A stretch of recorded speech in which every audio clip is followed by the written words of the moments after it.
Bom, agora vamos ver os métodos de síntese para os ésteres. Dois métodos já foram comentados aqui no canal. Esse método aqui é o método em que se emprega um cloreto de acila mais um álcool, formando-se um éster e eliminando o ácido clorídrico. Essa reação aqui está em detalhes na aula de cloretos de acila. E o outro método é a partir de um anidrido de ácido carboxílico mais um álcool, formando um éster e eliminando a molécula de ácido carboxílico. Essa reação está mostrada em detalhes na aula de Química de anidridos de ácidos carboxílicos disponível aqui no canal, sendo que todas elas estão inseridas no contexto da reação de substituição nucleofílica acílica, que também tem uma aula específica dos conceitos dessa reação aqui no canal. Mas os ésteres também podem ser sintetizados a partir de uma reação chamada esterificação de Fischer. Esterificação porque forma um éster, Fischer, que foi o nome do químico que desenvolveu essa reação, em que é aquela reação clássica que eu mostrei no início da aula, que é quando você tem, quando se reage um ácido carboxílico com um álcool na presença de ácido sulfúrico catalítico, forma-se um éster e elimina-se água.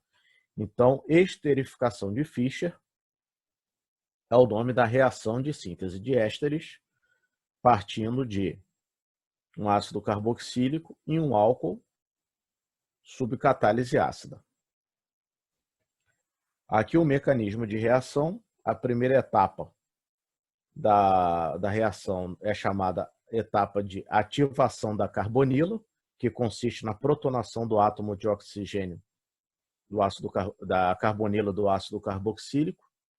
A carbonila protonada chama-se, nesse contexto, de carbonila ativada, porque essa carga positiva aqui vai atrair os elétrons dessa ligação dupla, deixando esse átomo de carbono mais deficiente em elétrons, e assim permitindo um ataque do álcool a esse carbono carbonílico.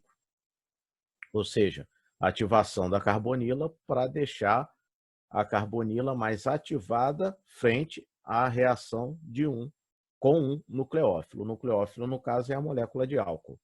Essa etapa aqui em que ocorre o ataque do nucleófilo à carbonila chama-se etapa de adição, porque se formou um aduto dessas duas espécies. Esse aduto sofre um processo de transferência protônica desse oxigênio, do próton sai desse oxigênio originalmente do álcool e vai para qualquer uma dessas hidroxilas aqui, elas são quimicamente equivalentes, então poderia ir para qualquer uma, foi para essa daqui embaixo, só na representação do mecanismo. Após essa transferência protônica, agora eu tenho o quê? Uma hidroxila protonada, um átomo de oxigênio positivo. Isso daqui vai favorecer a eliminação de água. Então, o par de elétrons do oxigênio reconstitui a ligação dupla e elimina a molécula de água.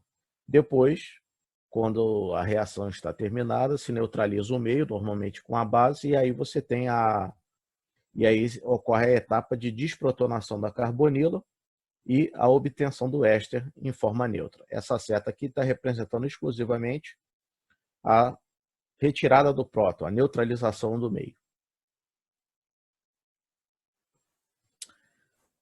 Já lactonas, né, ésteres cíclicos, um dos métodos mais empregados para a síntese de lactonas é a partir de uma reação chamada reação de Baeyer-Villiger, que é o nome dos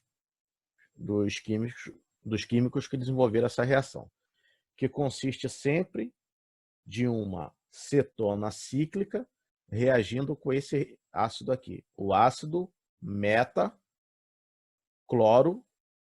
perbenzoico. Esse perbenzoico quer dizer o ácido benzoico com um oxigênio a mais, um átomo de oxigênio a mais. Esse ácido metacloroperbenzoico, ele vai incorporar um desses oxigênios exatamente entre o carbono carbonílico e seu carbono vizinho, ou seja, ele vai colocar um átomo de oxigênio aqui nessa posição dentro do anel, formando uma lactona. Os produtos são, nesse caso aqui, uma delta-lactona e o ácido metaclorobenzoico. Agora não é mais perbenzoico porque ele perdeu um oxigênio. Uma opção ao ácido metacloroperbenzoico é usar o ácido o persulfúrico, que é o H2SO5, que é o perácido do ácido sulfúrico.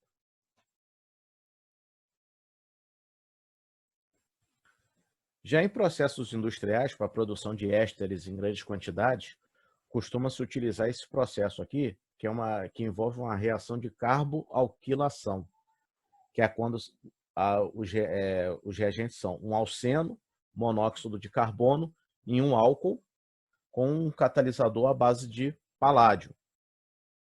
Essa reação de carboalquilação vai formar um éster.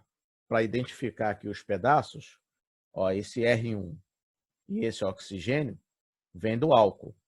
Então, se você quiser preparar, se caso o desejo for preparar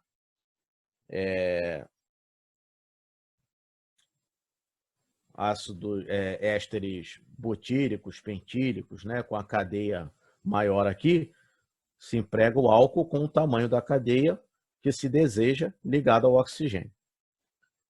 Esse pedaço aqui da carbonila e esse oxigênio vem do monóxido de carbono. E esses dois carbonos aqui vêm do alceno. Essa reação ela é muito utilizada para a síntese industrial de ésteres derivados do ácido propanoico. 1, 2, 3. Sendo que esses dois carbonos vêm do eteno, que é um material de custo muito atrativo na indústria. Então, a reação de carboalquilação é um processo de síntese e preparação industrial de ésteres. Outro processo industrial de ésteres é a partir da reação da adição de ácidos carboxílicos a alcenos. Ácido carboxílico mais um alceno formam um éster na presença de um catalisador. Aqui, normalmente, são catalisadores envolvendo metais de transição. Esse aqui, por exemplo, é o processo de preparação do acetato de etila. Ácido acético mais eteno, catalisador, forma-se acetato de etila. O acetato de etila é um solvente extremamente utilizado, produzido em quantidades muito grandes, e que esse método é muito barato, porque o eteno ele é gasoso, é um produto petroquímico gasoso muito barato. O ácido acético, eu já mostrei os processos na aula de ácidos carboxílicos aqui no canal. O ácido acético ele pode ser sintetizado a partir de monóxido de carbono e metanol, sendo que o próprio metanol já pode ser produzido a partir da reação do monóxido de carbono e hidrogênio. Então, a indústria sempre prefere sintetizar, produzir os seus produtos envolvendo reagentes gasosos e blocos de construção pequenos, porque eles são muito mais baratos, né? Provavelmente, a produção de acetato de etila via esterificação de Fischer do ácido acético com etanol, ela industrialmente não teria um custo muito elevado e não seria industrialmente atrativa, né? Então, como eu venho falando nas aulas, né, eu sempre mostro certas reações envolvidas em processos industriais para deixar bem claro isso, né, que a química de laboratório caminha por uma estrada e a química de indústria, para grandes quantidades, normalmente toma outro caminho.